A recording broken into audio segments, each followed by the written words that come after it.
My dear friends, किताब lovers zone में आपका स्वागत है। आज आप जिस प्रेरणादायक बुक की ऑडियो समरी सुनने जा रहे हैं, इसका नाम है how to stop worrying and start living, यानी चिंता छोड़ो और जीना शुरू करो। कहानी की शुरुआत होती है एक आदमी अरुण से। वह एक साधारण ऑफिस में काम करता था, लेकिन उसके दिमाग में हमेशा एक ही बात घूमती रहती थी। अगर ये रिपोर्ट गलत हो गई तो, अगर यह काम गलत हो गया तो, अगर बॉस नाराज हो गया तो। धीरे धीरे उसकी जिंदगी सिर्फ क्या होगा अगर इसी से भर गई थी। वो हंसना भूल गया था। हर वक्त हर काम में यही सोचता, क्या होगा अगर ऐसा हो गया, क्या होगा अगर वैसा हो गया। वह सोना भी भूल गया था, हंसना भूल गया था और जीना भी। एक दिन अरुण की मुलाकात होती है एक बुजुर्ग व्यक्ति से, और वह उन बुजुर्ग व्यक्ति से अपनी सारी समस्या बताता है और उन्हें पूछता है कि बाबा, मैं क्या करूं? मैं हर वक्त चिंता में रहता हूं। कभी किसी बात की चिंता तो कभी किसी बात की। कहीं बॉस नाराज ना हो जाए, काम में कुछ गलत ना हो जाए, घर में कुछ गलत ना हो जाए, कोई मुझसे नाराज ना हो जाए। तब बाबा बोलते हैं कि बेटा, क्या तुम एक साथ कल, आज और कल के बाद भविष्य को एक साथ जी सकते हो? अरुण बोला, नहीं। वो बुजुर्ग मुस्कुराए, तो फिर चिंता किस बात की? क्यों करते हो चिंता? एक दिन में बस आज को जियो। जैसे पानी के एक टैंक के दरवाजे बंद करके सिर्फ आज का पानी ही बहने दो, बाकी को रोक कर रखो। यही था डे टाइट कंपार्टमेंट का पहला सबक, जो कहता है कि बस आज पर ध्यान दो और कल की चिंता कल के लिए छोड़ दो। दूसरा सबक जो अरुण ने उन वृद्ध से सीखा वह था एक्सेप्ट द वर्स्ट, यानी जो भी बदतर स्थिति में कुछ हो सकता है उसे स्वीकार कर लो। कुछ दिनों बाद अरुण एक बार फिर से परेशान था। कंपनी में उससे गलती हो गई थी। वो डर रहा था कि अब क्या होगा। फिर से उसे वही बुजुर्ग याद आए। उन्होंने कहा था, तुम मान लो कि जो गलती तुमसे हो गई उसमें सबसे बुरा क्या हो सकता है, उसे कल्पना करके स्वीकारो कि हाँ, अगर ये गलती का ये नतीजा वर्स्ट निकला, यानी वर्स्ट केस में क्या हो सकता है वह आप सोचें और उसे स्वीकार करें। उसे स्वीकार करो यानी एक्सेप्ट करो और फिर उसे बेहतर बनाने की कोशिश करो।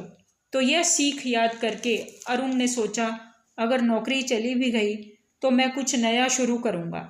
और उसी शांति में उसने अपनी गलती सुधारने का रास्ता ढूंढ लिया। नौकरी भी बच गई और चिंता भी चली गई। तीसरा जो इसका सबक उसे वृद्ध से मिला वह था चिंता और स्वास्थ्य। धीरे धीरे वह बुजुर्ग की बातों से समझने लगा कि चिंता सिर्फ दिमाग की बीमारी नहीं, शरीर की बीमारी भी है। उसको एहसास हुआ कि उसके पेट दर्द, थकान सब चिंता से ही थे। उसने हर सुबह सैर करना शुरू किया। वह हमेशा लोगों को मुस्कान बांटने लगा। वह हमेशा खाते हुए, चलते हुए, बात करते हुए खुश रहता था। वह हमेशा लोगों को मुस्कान बांटने लगा और धीरे धीरे उसका शरीर भी बेहतर होता गया। जैसे ही उसने चिंता करनी छोड़ी, वह स्वस्थ और प्रसन्नचित्त रहने लगा। अब चौथा सबक जो उसे उन वृद्ध से मिला वह था कृतज्ञता का जादू। उसने कृतज्ञता का जादू भी समझ लिया था। उसने हर रोज डायरी में लिखना शुरू किया कि आज मैं किस चीज़ के लिए आभारी हूँ। जैसे जैसे वो अपने जीवन में कृतज्ञता को बढ़ाता गया, धन्यवाद करता गया, जैसे सुबह उठने पर यूनिवर्स का धन्यवाद कि हे यूनिवर्स, तुमने मुझे नई सुबह दिखाई, तुम्हारा धन्यवाद। अच्छा भोजन ग्रहण करने के लिए धन्यवाद, अच्छी सेहत के लिए धन्यवाद, अच्छे स्वभाव के लिए धन्यवाद, जो ईश्वर ने आध्यात्मिक ज्ञान दिया, कृपा की, उसके लिए धन्यवाद। धीरे धीरे उसे महसूस हुआ कि जितना वो धन्यवाद करता गया उतना ही उसके जीवन में सुख समृद्धि बढ़ती गई और उसकी चिंताएं खत्म होती गई। अरुण ने जो पांचवा सबक उन वृद्ध से सीखा वह था आलोचना का डर। पहले जब कोई उसे डांटता था तो वह पूरी रात नहीं सो पाता था।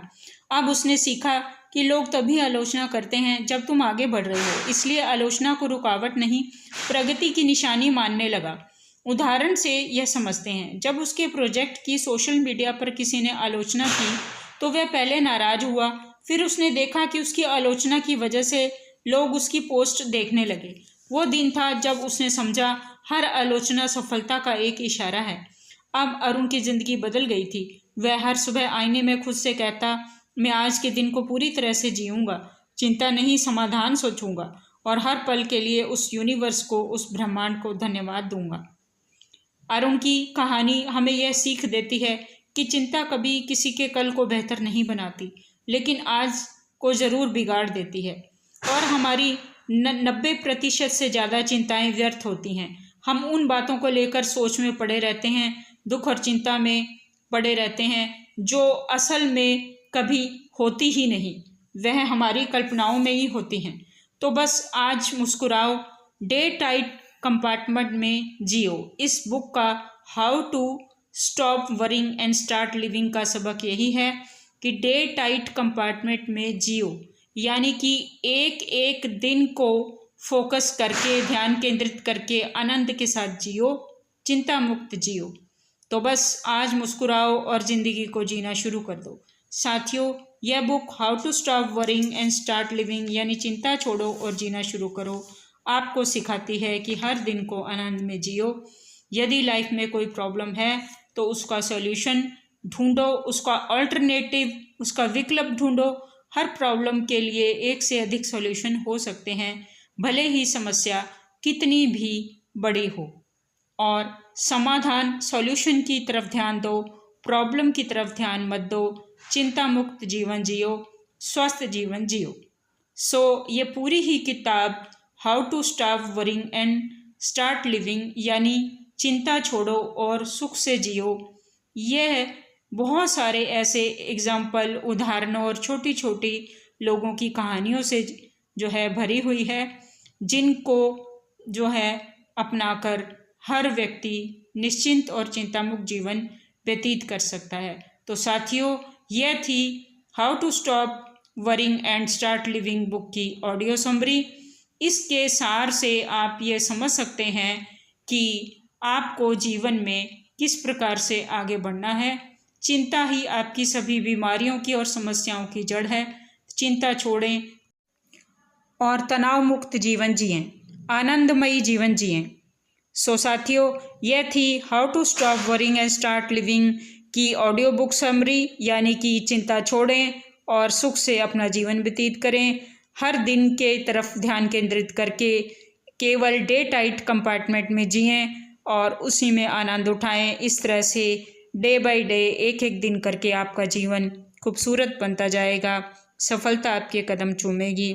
तो साथियों, अगर आपको यह ऑडियो बुक समरी पसंद आई हो तो आप इस चैनल को like, comment, share and subscribe ज़रूर करें और ऐसी ही और भी खूबसूरत ऑडियो बुक समरीज लाने के लिए मुझे इंस्पायर करते रहें, प्रेरणा देते रहें। साथियों, आपका एक बार फिर से बुक लवर्स जोन की तरफ से मैं बहुत बहुत धन्यवाद करती हूँ।